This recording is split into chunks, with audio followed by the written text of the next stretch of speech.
Diamond Harbour Lok Sabha কেন্দ্রে আমাদের পার্টির সর্বোচ্চ নেতৃত্ব এবং পার্টির চেয়ারম্যান তথা ভাঙড়ের বিধায়ক পীরজাদা মোহাম্মদ নওশাদ সিদ্দিকী দাঁড়াবার ইচ্ছা প্রকাশ করেছিলেন। পার্টির তরফ থেকেও সেই রকম ইঙ্গিত ছিল এবং আছে এখনো।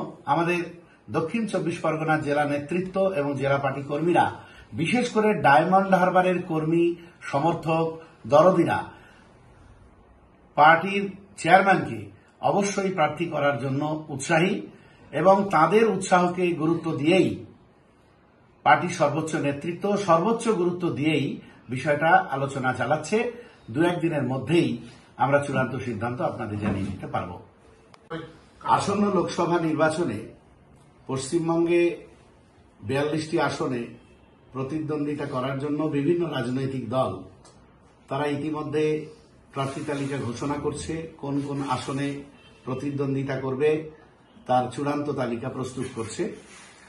তারই প্রস্তুতিতে সাম্প্রদায়িক ফ্যাসিবাদী বিজেপিকে এই বাংলায় পরাস্ত করতে এবং দুর্নীতিগ্রস্ত এবং বিজেপির দোসর স্বৈরাচারী তৃণমূল কংগ্রেসকে পরাস্ত করতে আমরা সকলেই বদ্ধপরিকর এবং আইএসএফও এই অঙ্গীকারে অঙ্গীকারবদ্ধ।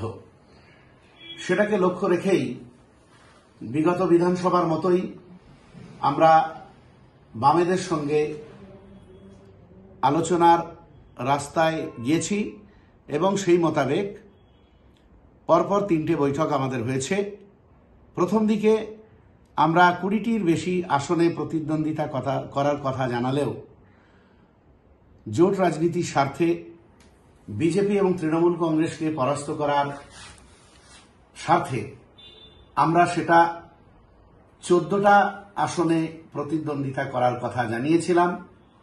তারপরেও জোট রাজনীতির স্বার্থে আমরা শর্ট আউট করে তৃতীয় বৈঠকে 8টি আসনে প্রতিদ্বন্দ্বিতা করার কথা জানিয়েছি বামফ্রন্ট নেতৃত্বকে এবং আমরা যে 8টি আসনে প্রতিদ্বন্দ্বিতা করতে চাইছি জোটের পক্ষে সেই 8টি আসন আমরা জানিয়ে এসেছি এবং আজকে আমাদের রাজ্য কমিটির বৈঠক থেকে সেই 8টি আসনের নাম চূড়ান্ত হয়েছে। সেই 8টি আসন আমরা এখন আপনাদের সামনে জানাতে পারি যে কোন 8টি আসনে আমরা প্রতিদ্বন্দ্বিতা করব। উত্তর 24 পরগনার বারাসাত এবং বসিরহাট এই দুটো কেন্দ্রে আমরা প্রতিদ্বন্দ্বিতা করব জোট প্রার্থী হিসাবে। দক্ষিণ 24 পরগনার মথুরাপুর এবং যাদবপুর কেন্দ্রে আমরা প্রতিদ্বন্দ্বিতা করব। হাওড়া জেলার উলুবেড়িয়া কেন্দ্রে, হুগলি জেলার শ্রীরামপুর কেন্দ্রে, মালদা জেলার মালদা দক্ষিণ কেন্দ্রে এবং মুর্শিদাবাদ জেলার মুর্শিদাবাদ কেন্দ্রে আমরা প্রতিদ্বন্দ্বিতা করছি। এই 8টি আসনের তালিকা আমরা ঘোষণা করলাম। সেই সঙ্গে আর একটা বিষয় আপনাদের জানিয়ে রাখছি, এই 8টার মধ্যে জোটের স্বার্থে যাদবপুর কেন্দ্র থেকে আমরা সরে আসতে পারি একমাত্র বামফ্রন্টের প্রার্থী যদি বিশিষ্ট আইনজীবী জনদরদী বিকাশ রঞ্জন ভট্টাচার্য প্রার্থী হন। সেক্ষেত্রে আমরা অবশ্যই প্রার্থী পদ তুলে নেব, অবশ্যই যাদবপুর থেকে সরে আসব। সেক্ষেত্রে পরিবর্তে বালুরঘাট, জয়নগর অথবা ঝাড়গ্রামের মধ্যে কোনো একটা আসন আমরা দাবি করব শরিক হিসাবে।